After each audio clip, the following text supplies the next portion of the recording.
Sayın Milletvekili, Sayın Hüdapar Genel Başkan Yardımcıları, Sayın İl Başkanımız.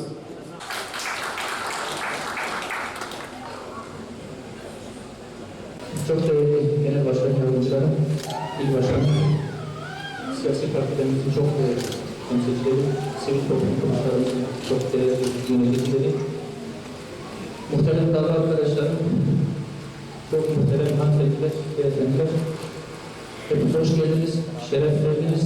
Allah'ın selamı, rahmeti ve bereketi hepimizin üzerine olsun inşallah. Gelin aziz, tabi Ferhat'ın kongreye ziyaret çağrını ve tarafı ve sıratları inşallah. İhtiyaca bir memleketi hakikaten getirip siyaset iktidar bu bağışıklığa. Birinci saat salı hatta iyi olur. Memleket hakikaten durdurulmalı. Eski siyaset ki bağışıklık memleketine giriyor. Eski dağıtma memleketine giriyor. Jiber meydan her memleket ölçüye, hizmete, ölçüye bıraktığı, ölçüye açtığı huzuru rastlı. Bugün sürece zor uzaklıkta hüdar var. Sazgirin abakirin. Süreci ilk giran derbaskir.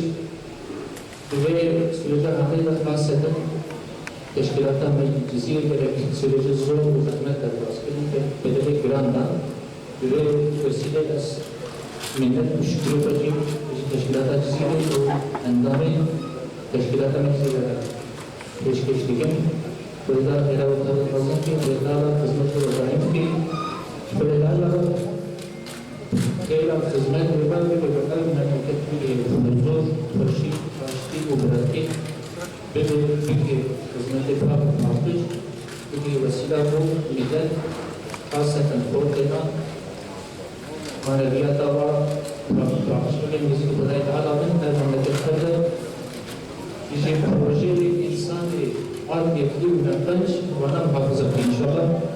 İbrahim Aziz işine siyasata tıklı hakikaten bir zor. Ve bu memleket hasaten coğrafyada, bölgana, elimana her iki zor bu zahmetler.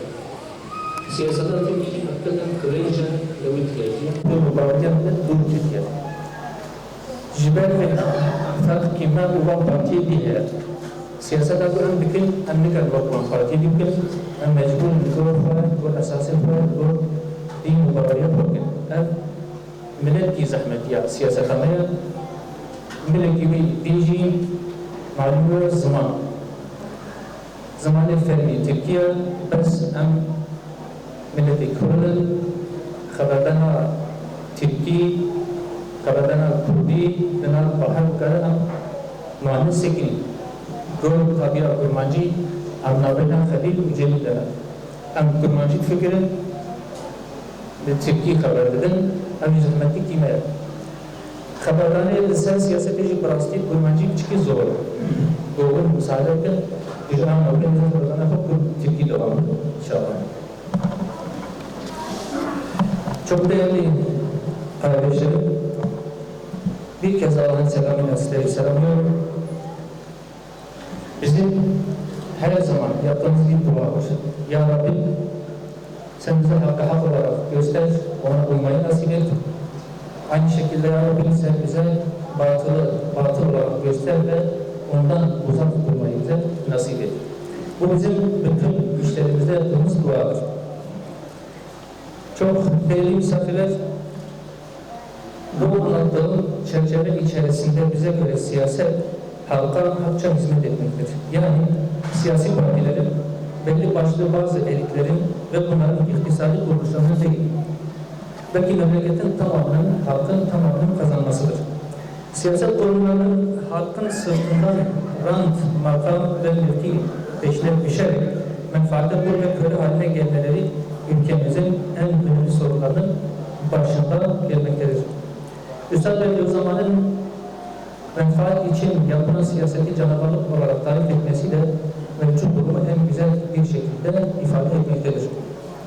Bu zor coğrafyada siyaset yapmak, böyle bir tarzda siyaset yapmak hakikaten çok ağır bedel isteyen bir durumdur. Hepimizce de malum daha doğrusu konuşmanın başında özellikle Cizre ve Şırnak'ta bu park ve temiz siyaset için bedel ödeyen, bu uğurda hayatlarını kaybeden çok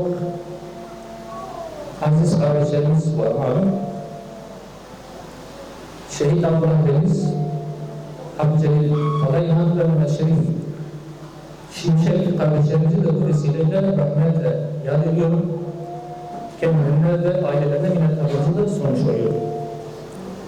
Allah-u Teala onları cennetiyle mükafatlandırsın inşallah. Bizi onların bu mutlu, pak ve temiz miraslarına da hakiki varisi eylesin inşallah. Değerli misafirler, memleketin geleceğini tehdit altında gördüğümüz ve memleketin hüdapara ihtiyacı olduğunu fark ettiğimiz için malum 15 Mayıs'ta o seçim sürecinde bir ittifak yaşadık. Böyle bir ihtiyaç hasıl oldu. Bu ittifaktan inanıyoruz ki biz de ittifak ettiğimiz parti de, Türkiye'de ve milletimiz de faydalandı, istifade ettiği birlikte kazandı. Bu vesileyle 4 kardeşimizi meclise vekil olarak gönderdik. Sizi temsilen, değerlerinizi temsilen, sizin temsilciniz olmanız, sizin taleplerinizi, isteklerinizi, arzularınızı siyasetin merkezine taşıması için. Böyle ağır bir sorumluluk var. O kardeşlerimizin sırtında sizlerin temsilcisi olarak oradadılar. Buna hiç kimsenin kuşkusu olmasın. Aziz misafirler, yanlışa yanlış deme ve karşısında yer alma ile memleketin menfaatleri doğrultusunda doğruyu, hakkı savunma ve doğrudan yana olma anlayışımız bundan sonraki süreçte de hep devam edecek ve bu konuda bizim asla taviz verme gibi lüksümüz olamaz. Seçim ittifakımız o dönemdeki seçim süreciyle sınırlı bir durumdu. O da yine memleketin maslahatları doğrultusunda yapan bir tercihti.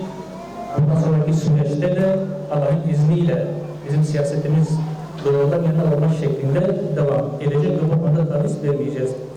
Vesayet sevdaları ile mücadele edeceğimiz gibi usulsüzlükler, hukuksuzluklar, rant ve menfaat odakları ile de mücadelemiz hep sürecektir Allah'ın izniyle.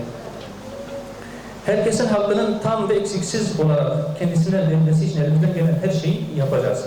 Bundan kimsenin şüphesi olmamalıdır.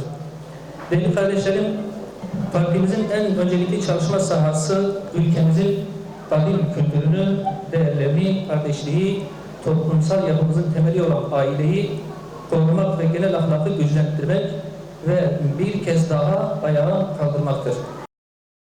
Çok önemlidir. Bu sorunlar aşılmalıdır.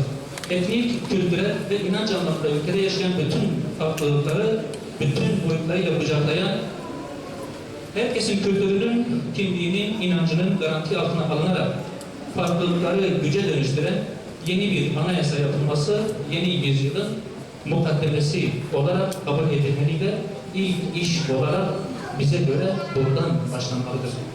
Hüdapar'ın mecliste en önemli hedefinin yeni bir anayasa oluşturulmasının altyapısını oluşturmak olduğunu burada bir kez daha sizin vesilenizle ifade etmiş olayım. Aziz hemşehrilerim, biz fikirlerinin arkasında durabilen ve gelecek perspektifinden emin olanlar siyaset meydanında boy göstersin. Kin ve nefret kusarak toplumu kutuplaştırmaya çalışanların bir fikirlerinin olmadığını özellikle ifade etmek istiyorum. Memlekette birçok sorun vardır hepimizin malum. Bölgemiz ve Kürt kardeşlerimizle birçok sorunla boğuştu bugüne kadar. Biz sorunların artık güzellikle, barış içinde konuşarak tartışarak, ortak aklı arayarak çözülmesini istiyoruz. Memlekete daha çok zarar veren, şehirlerin yıkılmasına, insanların ölmesine sebep olan yöntemler çözüm olamazlar. Yıllardan beri var olan pratik bunu net olarak zaten ortaya koymuştur. Evet, dünya kadar sorunumuz vardır. Çözüm yolları da tıkalı değildir bize göre. Bütün bu sorunların siyaset kuruluna taşınarak çözülmesi ve memleketin mamur hale gelmesi için elimizden gelen her türlü gayreti Allah'ın izniyle ortaya koyacağız. Çok değerli misafirler, memleketin bütün sorunları bizi yakından ilgilendiriyor. Biz siyasetimizi toplumun içerisinde, halkın yanından, halkla birlikte yapıyoruz. İnsanımız huzur ortamına koşana kadar da bütün bu sorunları çözme arayışında olmak bizim önemli sorunlarımızın başında gelir. Bu anlamda Cizre'mizin de var olan sorunları bizi yakından ilgilendiriyor. Yıllardan beri hizmet görmeyen bir ilçemizin hak ettiği hizmete, huzura ve refaha kavuşması en öncelikli çalışma sahamızdır. Bu anlamda değerli kardeşler, Cizre'mizin ve de Şırnak'ın dünya kadar sorun ve sıkıntısının olduğunu hepimiz biliyoruz. İşsizlik, fakirlik ve yoksulluk bu memleketin bir realitesi haline gelmiş malum.